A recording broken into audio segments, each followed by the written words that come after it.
Ti è mai capitato, non so, di pensare a quanto può essere assurdo entrare in un negozio per fare la spesa e invece di trovarsi in mezzo a una scena che sembra uscita da un film d'azione? Io sono Matteo e ti ringrazio per essere qui sull'Isola in Forma. Ti voglio raccontare una vicenda incredibile successa a Cagliari che ci fa riflettere non solo sulla sicurezza nei nostri negozi, ma anche sulla fragilità sociale che spesso si nasconde dietro certi episodi. Siamo in Viale Marconi, pieno pomeriggio. Un 27enne originario di Nuoro, senza fissa dimora e già noto alle forze dell'ordine, viene sorpreso a rubare merce per poco meno di 200 euro.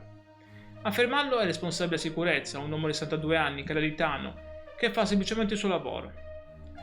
La situazione a un certo punto precipita.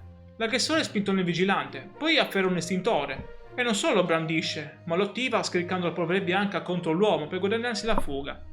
Una scena surreale.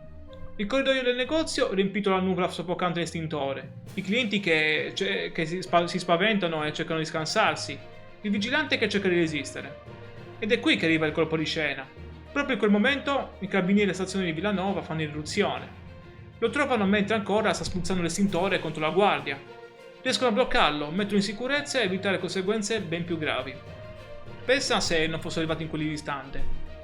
Da sardo che segue giornalmente queste cronache, ti dico che questa storia colpisce, almeno per me, per due motivi.